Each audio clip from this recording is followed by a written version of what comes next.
Hello student, आपका स्वागत है आपके चैनल NCERT फैंस में।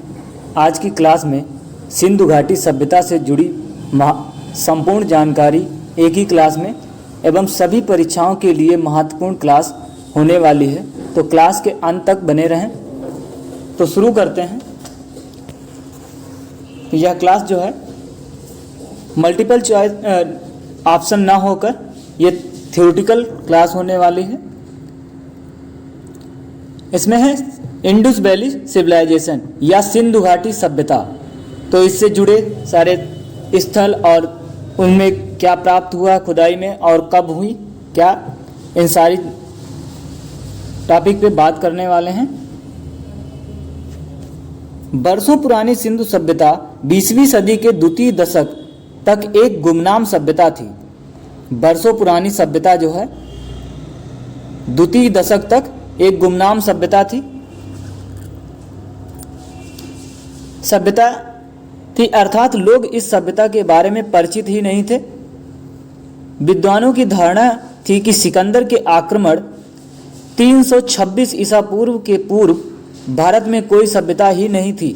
20वीं सदी के तृतीय दशक में दो पुरातत्व शास्त्रियों दयाराम साहनी तथा राखादास बनर्जी ने हड़प्पा तथा मोहनजोदड़ो के प्राचीन स्थलों की से पुरावस्तुएं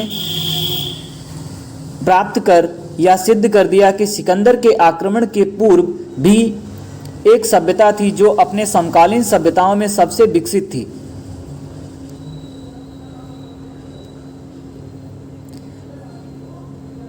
कालांतर में सर जॉन मार्शल, माधव स्वरूप वत्स के एन सिंधु घाटी सभ्यता आदि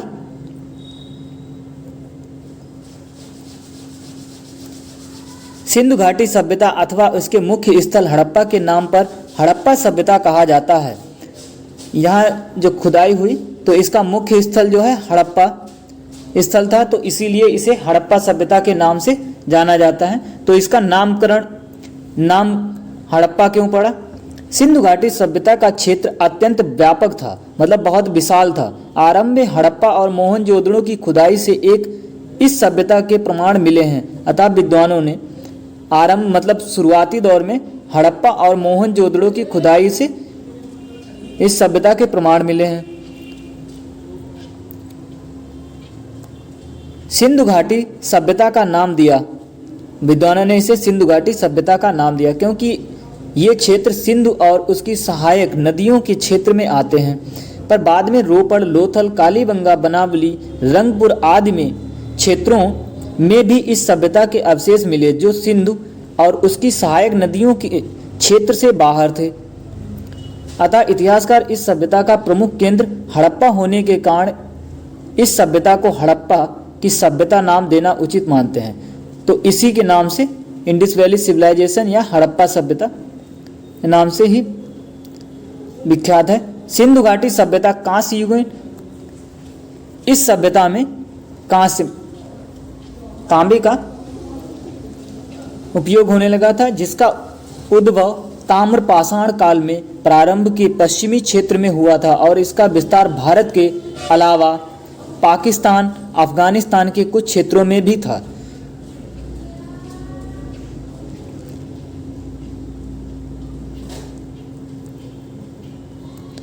सैंधव सभ्यता का भौगोलिक विस्तार उत्तर में मांडा, जम्मू कश्मीर से लेकर दक्षिण में नर्मदा नदी के मुहाने तक तथा पश्चिम में सुरकाडोर से लेकर पूर्व में आलमगीरपुर जो है मेरठ में है, मेरठ उत्तर प्रदेश,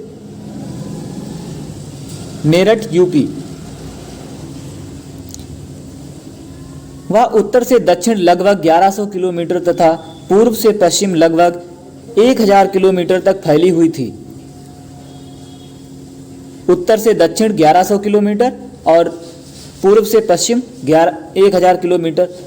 अभी तक इन तथा उन अनुसंधान द्वारा करीब 2800 स्थल ज्ञात किए जा चुके हैं। सिंधु घाटी सभ्यता अपने त्रिभुजाकार स्वरूप में थी, जिसका क्षेत्रफल 13 लाख वर्ग किलोमीटर था। मतलब त्रिभुज के आकार में यह सभ्यता विकसित थी। सर जॉन मार्शल के निर्देशन में ही राखलदास बनर्जी द्वारा सिंधु घाटी सभ्यता के स्थल मोहनजोदड़ो की खोज 1922 में की गई। दयाराम साहनी ने सर्वप्रथम हड़प्पा सभ्यता की खोज की थी।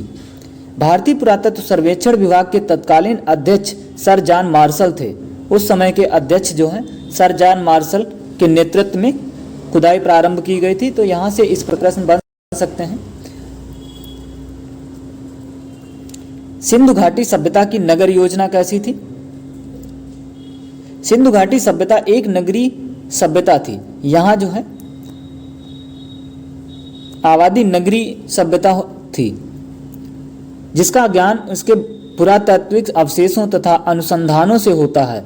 यहाँ खुदाई करने से जो साक्ष्य मिले हैं उससे इसका ज्ञान होता है। इसकी सबसे बड़ी विशेषता थी पर्यावरण के अनुकूल इसका अद्भुत नगर नियोजन तथा जल निकास प्रणाली। सिंधु घाटी सभ्यता के लोग जो हैं इरिगेशन से को भी जानते थे। तो सीवेज सिस्टम, सड़कें एक दूसरे को समकोण पर काटती थीं। लगभग सभी नगर दो भागों में विभक्त थे। तो जो नगर थे वो दो भागों में विभक्त थे।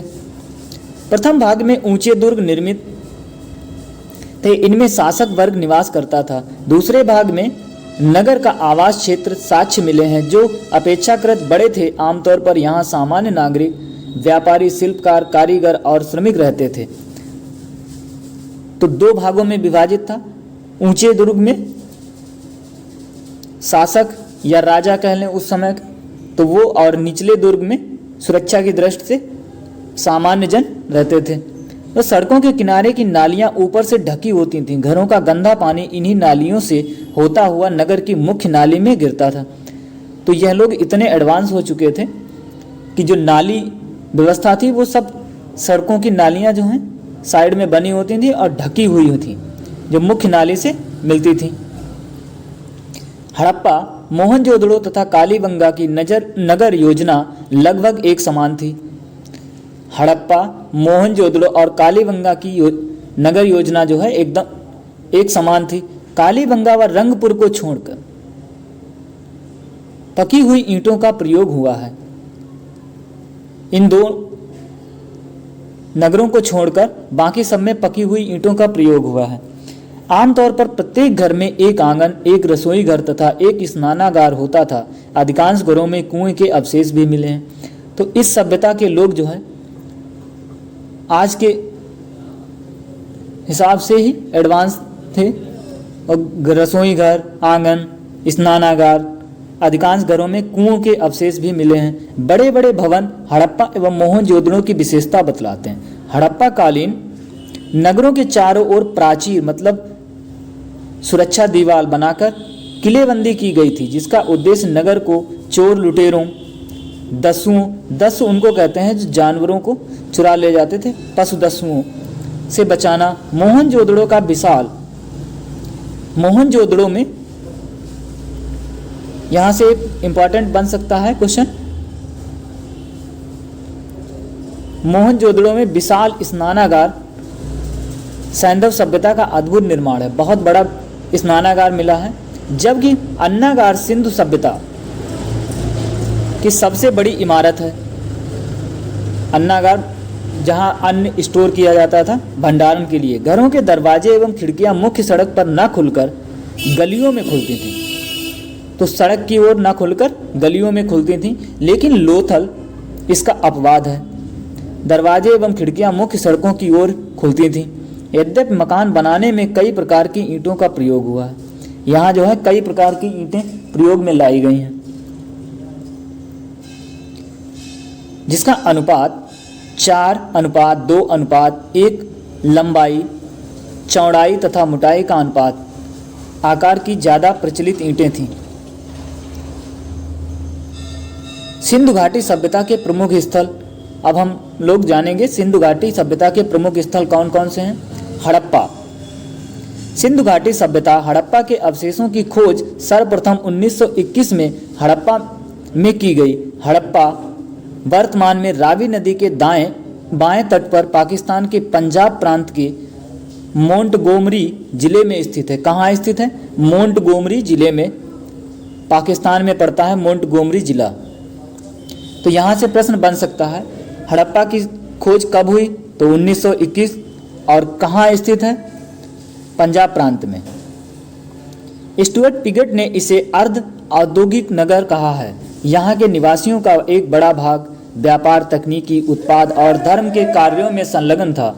उन्होंने हड़प्पा और मोहनजोदड़ो का एक विस्तृत साम्राज्य की जुड़वा राजधानी कहा।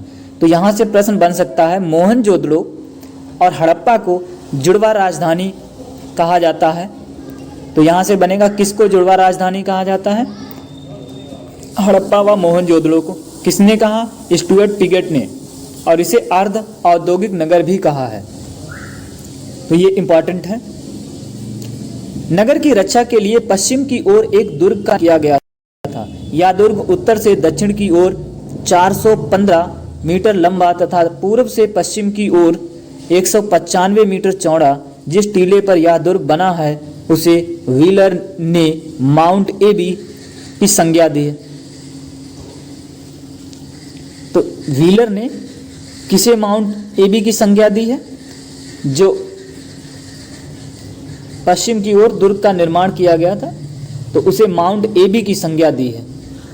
मोहनजोदड़ो, इसका हिंदी सिंधी भाषा में अर्थ है मृतकों का टीला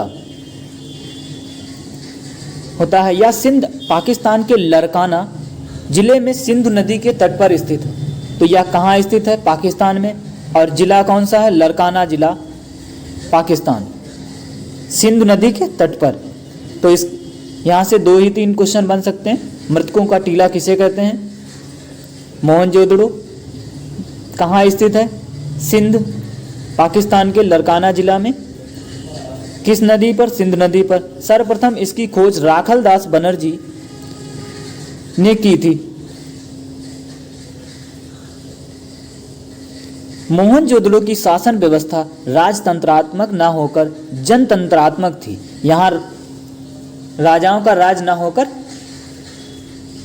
लोगों के द्वारा। बृहद स्नानागार कहाँ मिला है, मोहनजोदड़ो में। मोहनजोदड़ो का सर्वाधिक महत्वपूर्ण सार्वजनिक स्थल था। बृहद मतलब बहुत बड़ा स्नानागार। इसके केंद्रीय खुले प्रांगण के बीच जलकुंड या जलाशय बना है। तांबे तथा टिन को मिलाकर हड़प्पावासी कांसे का निर्माण करते थे।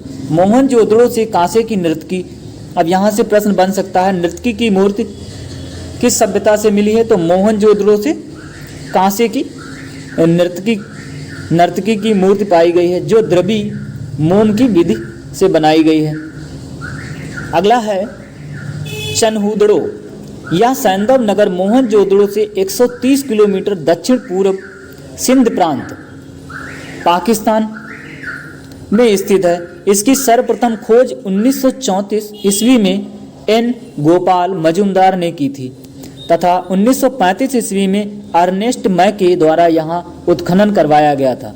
अब यहाँ से 2 प्रश्न 3 बन सकते हैं। चनहूदड़ो कहाँ स्थित है, पाकिस्तान, सिंध प्रांत। इसकी खोज किसने की, 1934 में एन गोपाल दास मजुमदार ने की थी, और 1934 में 1935 ईस्वी में 1934 ईस्वी में एन तथा 1935 ईस्वी में अर्नेस्ट मैके द्वारा यहाँ उत्खनन करवाया गया। खोज की गोपाल मजुमदार, एन गोपाल मजुमदार और अर्नेस्ट के द्वारा यहाँ खुदाई करवाई गई। चनहूदड़ो एकमात्र पुरास्थल है जहाँ से वक्राकार ईंटें कहाँ से मिली हैं, चनहूदड़ो से।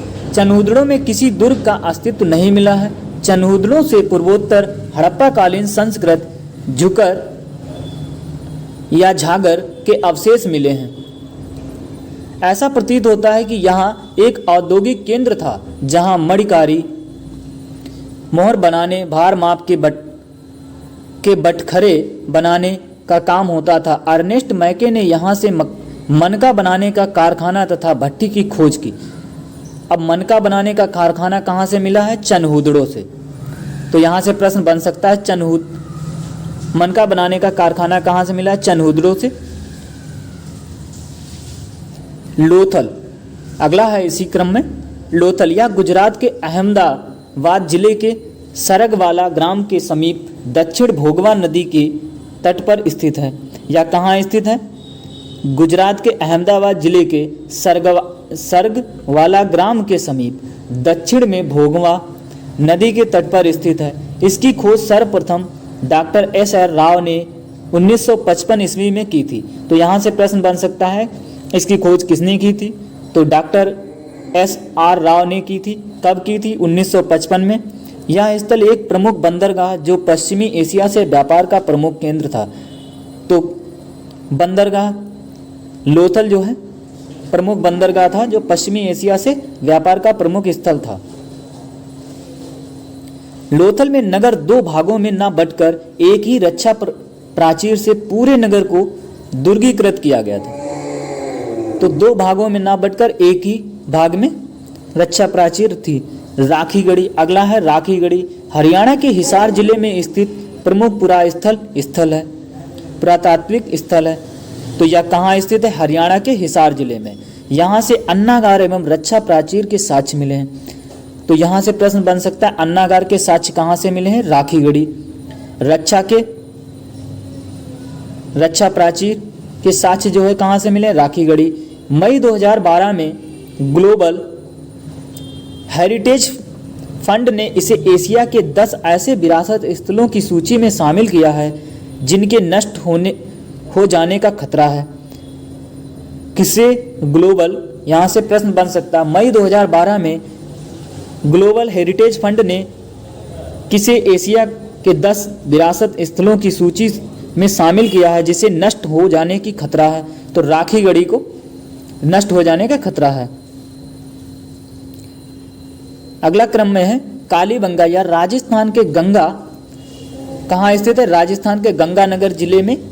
नदी कौन सी? घग्गर नदी। बाएं तट पर। कालीबंगा का शाब्दिक अर्थ है काले रंग की चूड़ियां। इसकी खोज 1951 में अमलानंद घोष द्वारा की गई तथा 1961 ईस्वी में बीबी लाल और बी.के. थापर के निर्देशन में व्यापक खुदाई हुई।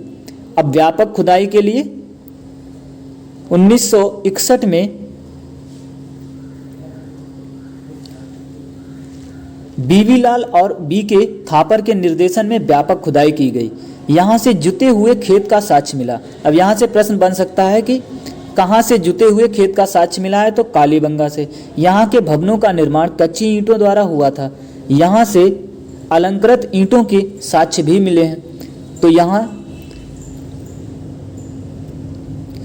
यहाँ से प्रश्न बन सकता है अलंकृत ईंटों के साक्ष्य कहाँ से मिले हैं? तो कालीबंगा से। कच्ची ईंटों के द्वारा बने थे। जुते हुए खेत भी यहाँ से। तो कालीबंगा में शवों के अंत्येष्टि संस्कार हेतु 3 विधियों पूर्ण समाधिकरण, आंशिक समाधिकरण एवं दाह संस्कार के प्रमाण मिले हैं। तो यहाँ से पूछा जा सकता है कि 3 अंत्येष्टि संस्कार के कालीबंगा शवों के अंत्येष्टि संस्कार के साक्ष्य कहाँ से मिले हैं? 3 विधियों में। तो कालीबंगा से। अगला है इसी क्रम में बनावली हरियाणा के फतेहाबाद जिले में स्थित इस पुरास्थल की खोज कब हुई थी? 1973 में R.S. बिष्ट ने की थी।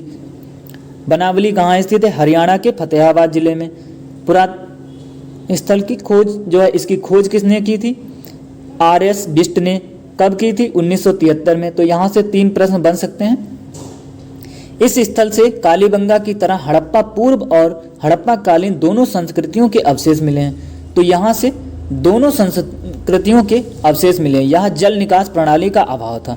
यहाँ जो है जल निकास प्रणाली का अभाव था। यहाँ से मिट्टी का बना हल मिला। तो यहाँ से प्रश्न बन सकता है मिट्टी का बना हल कहाँ से मिला है? तो बनावली से मिट्टी का बना हल मिला है। बनावली में अधिक मात्रा में जौ मिला। तो अधिक मात्रा में जौ कहाँ से मिला? बनावली में। मिट्टी का हल कहाँ से? बनावली। तो यहाँ से प्रश्न बन सकते हैं। अगला है इसी क्रम में धौलावीरा। यह गुजरात के कच्छ जिले के भचाऊ तालुका में स्थित है। इसकी खोज कब की गई? 1967 में। कहाँ स्थित है? गुजरात के कच्छ जिले में। जेपी जोशी ने की थी। यहाँ से प्राप्त होने वाली सिंधु लिपि के 10 बड़े चिन्हों से निर्मित शिलालेख महत्वपूर्ण उपलब्ध हैं। तो कहाँ से सिंधु लिपि के साक्ष्य मिले हैं? तो यहाँ धौलावीरा। धौलावीरा के निवासी जल संरक्षण की तकनीक से परिचित थे। तो यहाँ के निवासी जो है जल संरक्षण की तकनीक से परिचित थे। नगर 3 भागों में विभाजित था, दुर्गा भाग, मध्यम नगर तथा निचला नगर। तो ये 3 खंडों में विभाजित था। धौलावीरा से हड़प्पा सभ्यता का एकमात्र स्टेडियम खेल का मैदान। अब यहाँ से प्रश्न बन सकता है, किस सभ्यता से स्टेडियम का साक्ष्य मिला है? तो धौलावीरा से। सैंधव सभ्यता से प्राप्त अवशेष एवं वस्तुएं। तो स्थल हैं एक तरफ प्राप्त अवशेष एवं वस्तुएं हैं। हड़प्पा कब्रिस्तान आहर 37, समाधान पेटिका, संघ का बना बैल कहाँ से? हड़प्पा से।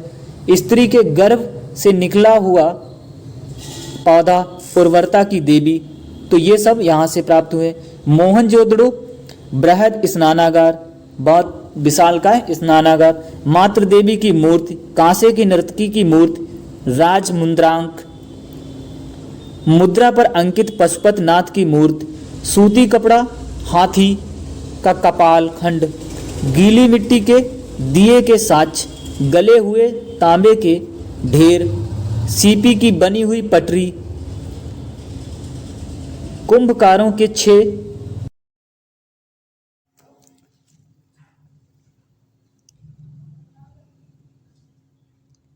कुम्हारों के भट्ठे के अवशेष भी मिले। मिट्टी का तराजू। सबसे बड़ी ईंट का साक्ष्य कहाँ से मिला है? मोहनजोदड़ो से। यहाँ बहुत विशालकाय ईंट का साक्ष्य मिला है। चनहुदड़ो से क्या मिला है? अलंकृत हाथी, बक्राकार ईंटें, कंघा, लिपस्टिक, 4 पहियों वाली गाड़ी, अलंकृत हाथी, मनके इत्यादि। कालीबंगा से आयताकार 7 अग्नि वेदिकाएं, जुते हुए खेत के साक्ष्य, कांचवा, मिट्टी की चूड़ियाँ, सिलबट्टा, सूती कपड़े की छाप, मणिक एवं मिट्टी के मनके, बेलनाकार मोहरें, मिट्टी के खिलौने तथा प्रतीकात्मक समाधियाँ। तो यहाँ से ये सब साक्ष्य मिले हैं। बंदरगाह। लोथल से क्या मिला है? बंदरगाह। यहाँ धान या चावल और बाजरे का साक्ष्य कहाँ से मिला है? लोथल से। फारस की मोहर भी यहाँ से मिली है। 3 युगल समाधियाँ, धान की भूसी, मन का उद्योग के साक्ष्य, तांबे का कुत्ता, छोटा दिशा मापक यंत्र। अगला है सुरकोटदा, घोड़े की अस्थियां एवं विशेष प्रकार का कब्र ग्रह। तो यहाँ से इंपॉर्टेंट बन सकता है, सुरकोटदा से क्या मिला है? घोड़े की अस्थियों का अवशेष मिला है। बनावली से हल्की आकृति वाले मिट्टी के खिलौने, जौ तांबे के बाणाग्र। तो यहाँ से ये सब। अब हम इसके लिपि के बारे में जानेंगे। हड़प्पाई लिपि में लगभग 64 मूल चिन्ह थे। कितने? 64, जो सेल खड़ी की आयताकार मोहरों, तांबे की गुटिकाओं आदि पर मिलते हैं। इस लिपि का सबसे पुराना नमूना 1853 ईस्वी में मिला था और 1923 तक पूरी लिपि प्रकाश में आ गई, परंतु अभी तक इसको पढ़ा नहीं जा सका। इसकी लिपि पिक्टोग्राफ मतलब सिंबॉलिक है, चित्रात्मक थी, जो दाईं ओर से बाईं ओर लिखी जाती थी। इस पद्धति को ब्रुस्टोफेडन कहा गया। तो यहाँ से प्रश्न बन सकता है, ब्रुस्टोफेडन किसको कहा गया? तो यहाँ से जो साक्ष्य मिले हैं तो उसको कहा गया। सबसे ज़्यादा चित्र, आकार तथा मछली के प्राप्त हुए। तो सबसे ज़्यादा चित्र जो है किसके? मछली के प्राप्त हुए हैं। सामाजिक जीवन इनका कैसा था? सिंधु घाटी से प्राप्त अवशेषों के आधार पर इस काल के सामाजिक जीवन का अनुमान लगाया जा सकता है। समाज की कई परंपरागत और तौर पर परिवार थी। मातृ देवी की पूजा मोहरों पर अंकित चित्र से यह पता चलता है कि हड़प्पा समाज संभवतः मात्र सत्तात्मक था। समाज में विद्वान, पुरोहित, योद्धा, व्यापारी और श्रमिक वर्ग की मौजूदगी थी। आवासों की संरचना समाज की आर्थिक विषमता को दर्शाती है। हड़प्पावासी साज सज्जा, सजना संवरना पर विशेष ध्यान देते थे। स्त्री एवं पुरुष दोनों आभूषण धारण करते थे। यहाँ से साधन मंजूषा मिली है। चनहूदड़ों से लिपस्टिक के साक्ष्य मिले। कहाँ से लिपस्टिक के साक्ष्य मिले? चनहूदड़ों से। सिंधु सभ्यता के लोग सूती व ऊनी दोनों प्रकार के वस्त्रों का प्रयोग करते थे। अब किस सभ्यता के लोग जो हैं सूती एवं ऊनी वस्त्रों का प्रयोग करते थे? तो सिंधु सभ्यता। इस सभ्यता के लोग शाकाहारी और मांसाहारी। किस सभ्यता के लोग शाकाहारी एवं मांसाहारी थे? सिंधु सभ्यता के लोग। यहाँ के लोग मनोरंजन के लिए चौपड़ भी खेलते थे मनोरंजन के लिए। अंत्येष्टि में पूर्ण समाधिकरण सर्वाधिक प्रचलित था। तो सर्वाधिक प्रचलित था पूर्ण समाधिकरण, जबकि आंशिक समाधिकरण एवं दाह संस्कार का भी प्रचलन था। यहाँ के लोग गणित, धातु निर्माण, माप तौल प्रणाली, ग्रह नक्षत्र, मौसम विज्ञान इत्यादि की जानकारी रखते थे। सैंधव सभ्यता के लोग युद्ध प्रिय कम, शांति प्रिय ज्यादा थे। श्रमिकों की स्थिति का आकलन कर व्हीलर ने दास प्रथा को स्वीकार किया है। तो किसने दास प्रथा को स्वीकार किया है? व्हीलर ने। राजनीतिक जीवन इनका कैसा था? हंटर के अनुसार मोहनजोदड़ो का शासन राजतंत्रात्मक न होकर जनतंत्रात्मक था। व्हीलर के अनुसार सिंधु सभ्यता के लोगों का शासन मध्यम वर्गीय जनतंत्रात्मक शासन था और इसमें धर्म की महत्वता थी। इनका आर्थिक जीवन कैसा था? सैंधव सभ्यता की उन्नति का प्रमुख कारण उन्नत कृषि व्यापार था। अतः इस काल के अर्थव्यवस्था ही सिंचित कृषि, अधिशेष पशुपालन, विभिन्न दस्तकारियों में दक्षता और समृद्ध आंतरिक और विदेश व्यापार पर आधारित थी। सैंधव सभ्यता का व्यापार केवल सिंधु क्षेत्र तक ही सीमित नहीं था, अपितु मिस्र, मेसोपोटामिया और मध्य एशिया से भी व्यापार होता था। सैंधव सभ्यता के लोग जो हैं मिस्र और मेसोपोटामिया से व्यापार करते थे। सैंधव सभ्यता के प्रमुख बंदरगाह कौन कौन से हो सकते हैं? लोथल, रंगपुर, सुरकोतड़ा, कोटदा, प्रभास, पाटन आदि थे। हड़प्पा सभ्यता में माप की दशमलव प्रणाली तथा माप तौल की इकाई 16 के गुणक में होती थी। तो दशमलव प्रणाली भी से परिचित थे। इस सभ्यता के लोग गेहूं, जौ, राई, मटर, सरसों, कपास आदि की खेती किया करते थे। सबसे पहले कपास पैदा करने का श्रेय किसको जाता है? सिंधु सभ्यता के लोगों को जाता है। यूनानियों ने इसे सिडोन नाम दिया। ये लोग तरबूज, खरबूज, नारियल, अनार, नींबू, केला जैसे फलों से भी परिचित थे। यूनानियों ने इसे सिंडन नाम दिया। यहाँ के प्रमुख खाद्यान्न गेहूं तथा जौ थे। अब प्रमुख खाद्यान्न क्या थे? गेहूं और जौ। कृषि कार्य हेतु प्रस्तर, पत्थर एवं कांसे के औजारों का प्रयोग किया जाता था। तो किसका प्रयोग किया जाता था? पत्थर और कांसे के औजारों का प्रयोग किया। इस सभ्यता में फावड़ा या फाल नहीं मिला। ये लोग लकड़ी के हलों का प्रयोग करते थे। फावड़ा कहाँ से नहीं मिला? सैंधव सभ्यता से। सैंधव नगरों में कृषि पदार्थों की आपूर्ति ग्रामीण क्षेत्रों से होती थी, इसीलिए नदी पर अन्नागार कहाँ बनाए गए? नदियों पर, जहां अन्न स्टोर किया जा सके। कृषि उन्नति के साथ पशुपालन का विकास हुआ। कृषि कार्यों एवं व्यापार तथा परिवहन में पशुओं की महत्वपूर्ण भूमिका थी। पशुओं में कुबड़ वाले बैल, भेड़, बकरी, हाथी, भैंस, गाय, गधे, सूअर व कुत्ते आदि के होने का अनुमान है। गुजरात के निवासी हाथी पालते थे। धार्मिक जीवन, ये लोग मातृ देवी रुद्र देवता पशुपतनाथ लिंग योनि पूजा करते थे। कालीबंगा से प्राप्त अग्नि कुंड के साथ के आधार साक्ष्य के आधार पर कहा जा सकता है कि अग्नि तथा स्वास्तिक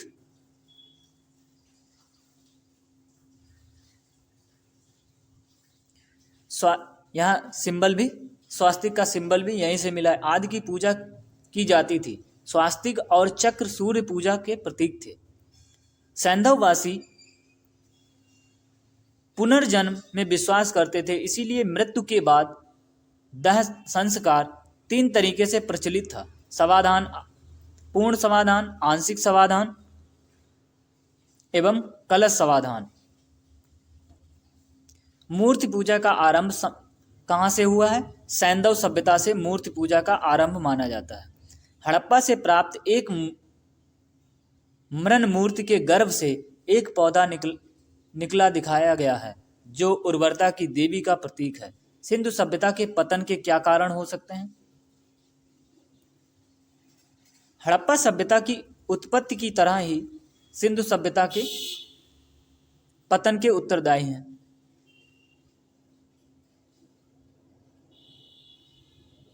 कोई एक उत्तरदायी नहीं है। इस सभ्यता के प्राचीन अवशेषों में अध्ययन के से पता चलता है कि अपनी अंतिम समय में यह पतोन्मुख रही। अंततः द्वितीय सहस्राब्दी ईसा पूर्व के मध्य इस सभ्यता का पूर्णतः विनाश हो गया। इस सभ्यता का क्रमिक पतन हुआ तथा यह नगरीय सभ्यता से ग्रामीण सभ्यता में पहुंच गई थी।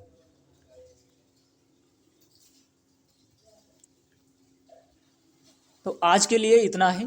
मिलते हैं नेक्स्ट वीडियो में। वीडियो अगर अच्छा लगा हो तो वीडियो को लाइक, शेयर और कमेंट करके हमें ज़रूर बताएं कि वीडियो आपको कैसा लगा। और अगर आपने अभी तक हमारे चैनल NCERT फैंस को अगर सब्सक्राइब ना किया हो तो सब्सक्राइब कर लें और घंटे वाले बेल आइकन को दबाना ना भूलें, ताकि आपको सबसे पहले वीडियो की नोटिफिकेशन प्राप्त हो सके। तो आज के लिए इतना ही। मिलते हैं नेक्स्ट वीडियो में।